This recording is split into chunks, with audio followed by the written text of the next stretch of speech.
آج کل ایک فکر عام چل رہی ہے کہ اللہ رب العزت نے ہمارا نام مسلم رکھا ہے، اس لیے ہمیں اپنے آپ کو سلفی یا منہجی یا کہنے کی ضرورت نہیں ہے۔ اس تعلق سے شیخ تھوڑی روشنی فرما دیں، جزاکم اللہ خیر۔ یہ اللہ کا فضل ہے کہ اس طرح کے افکار جب آ رہے ہیں، دوبارہ سے ابھر رہے ہیں، تو ہمارے بہت سارے لوگ سوشل میڈیا پر نظر آ رہے ہیں۔ میں نہیں سمجھتا تھا، مجھ کو ایک ہفتے کے اندر اگر میں دیکھوں کہ سوشل میڈیا پر ان چیزوں کا کیا جواب دیا گیا یا کون سے حقائق پیش کیے گئے، یہ ہم کو امید نہیں تھی کہ ہماری جماعت میں اس قدر بیداری آ چکی ہے منہجی مسائل میں۔ پہلے صورتحال یہ نہیں تھی، پہلے صورتحال یہ تھی کوئی ایک آدمی بولے گا اور اس کے بعد لوگ اس پر بھونکنے لگیں گے، پھر وہ خاموش ہو جائے گا۔ اب اللہ کا فضل ہے کہ لوگ دفاع کر رہے ہیں، حقائق سامنے آ رہے ہیں، اور یہ مسلمان کہنے کا جو بہانہ ہے، جو موجودہ دور کے بڑے فتنوں میں سے ایک فتنہ ہے، اور اس فتنے کو سامنے رکھ کر کے شیخ ابن باز اور علامہ البانی تک کا مذاق اڑایا گیا، تقریباً تنقیص کی گئی۔ یہ اصل میں موجودہ دور کے ان بڑے فتنوں میں سے ہے جو چور دروازوں کے لیے اختیار کیا جاتا ہے۔ چور دروازے جو صلح کلی والے چور دروازے ہیں، سب کو خوش کریں، سب کو لے کر کے چلیں۔ اب سیاسی مجبوریاں ہیں، ہمیں یہاں سے وہاں منتقل ہونا ہے، وہاں منتقل ہوں گے، وہاں کی کمیونٹی میں زیادہ لوگ کون سے ہیں ان کو خوش نہیں کریں گے تو مسائل کھڑے ہوں گے، لہذا اپنا منہج تبدیل کر دو۔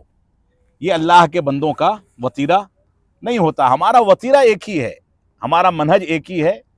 صرف مسلمان کہہ کر کے آپ جماعت اہل حدیث کو، سلفیت کو شیعیت کے ساتھ، صوفیت کے ساتھ، ماتریدیت کے ساتھ، رافضیت کے ساتھ شمار کریں، یہ ظلم ہے، ایک نمبر کا ظلم ہے۔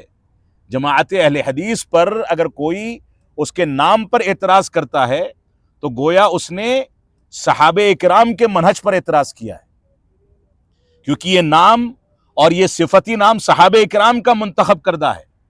اگر کوئی شخص اس سے مطمئن نہیں ہے اور اس کے بارے میں شبہات پھیلاتا ہے تو اس کو اپنے ایمان پر نظر ثانی کرنی چاہیے کہ گویا وہ صحابہ اکرام کے منہج سے مطمئن نہیں ہے، اور اس طرح کی چیزیں اور خرافات اور شبہات پھیلا کر کے وہ لوگوں کو منتشر کرنا چاہتا ہے۔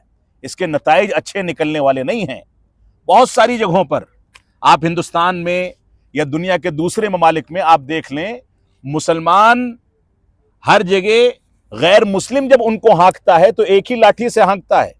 وہاں پر لوگ کہتے ہیں کہ ہم اپنے آپ کو مسلمان کہتے ہیں، لیکن یہ بھی ایک حقیقت ہے، اسی سکے کا دوسرا رخ ہے کہ مسلمانوں کے درمیان بہت سارے ایسے مسلمان تحفظات فراہم کرنے میں کامیاب ہوتے ہیں جو دین کی سچی ترجمانی کرتے ہیں، اور اسی کی بنیاد پر کفار ان کے بارے میں کہیں نہ کہیں سے مجبور ہوتے ہیں کہ ان کے بارے میں بہتر فیصلہ کیا جائے۔ یہ سکے کا دوسرا رخ بھی ہے، اور اس پر میں خود اپنا تجربہ آپ کو بتا دوں۔ اب سے 10 سال 20 سال پہلے ہندوستان کی آب و ہوا میں، وہاں کے استخبارات اور انٹیلیجنس میں جماعت اہل حدیث بہت مشکوک جماعت مانی جاتی تھی، لیکن جب لوگوں نے کھل کر کے بولنا شروع کیا، اس کے ضوابط، ولا اور برا کے مسائل، تکفیر کے مسائل، تشدد کے بارے میں اپنا موقف اور ان ساری کی ساری چیزوں کو رکھنا شروع کیا، تب جا کر کے لوگوں کے سمجھ میں آیا کہ نہیں، یہ امن پسند ہیں۔ یہ امن پسندی کس بنیاد پر قائم ہوئی ہے؟ یہ اسی سلفیت کے ضابطے کی بنیاد پر قائم ہوئی ہے، اور اس کو سلفیت کا ضابطہ کہا جاتا ہے، مسلمانوں کا ضابطہ نہیں کہا جاتا۔ لہذا یہ غلط انداز کے شبہات ہیں جس کی بنیاد پر لوگ اسلام کو مطعون کر رہے ہیں اور صحابہ اکرام کے منہج کے اوپر شبہات ظاہر کر رہے ہیں، جو معمولی جرم نہیں ہے۔ اپنی شناخت کے ساتھ زندگی گزارنا یہ ہر شخص کا پیدائشی حق ہے۔ آپ اپنے گھر میں ہر بچے کا نام مسلمان نہیں رکھتے، کسی بچے کا نام کچھ رکھتے ہیں، کسی بچے کا نام کچھ رکھتے ہیں۔ ہر تعلیمی ادارے کا نام جامعہ اسلامیہ سنابل یا جامعہ محمدیہ نہیں رکھا جاتا، اس کے کچھ امتیازات ہیں، اپنے ضوابط ہیں، اپنے تخصصات ہیں، اپنی پہچان ہے، جس کی بنیاد پر نام الگ کیا جاتا ہے۔ یہ نام جو ہے، اسی بنیاد پر صحابہ کرام نے غلط افکار سے اپنے آپ کو بچانے اور اس سے دور رکھنے کے لیے منتخب کیا تھا، اور اپنے آپ کو اہل حدیث یا سلفی کہا تھا۔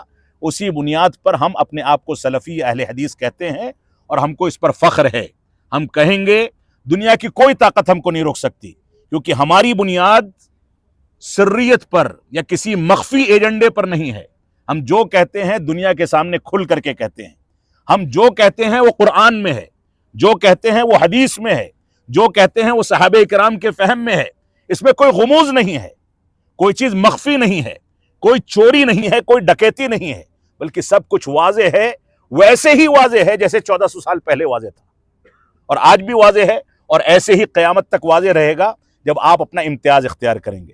لہذا یہ امتیازات منہج سلف کی بنیاد پر اختیار کیے جاتے ہیں. اللہ رب العالمین ہم کو اس کی توفیق عطا فرمائے.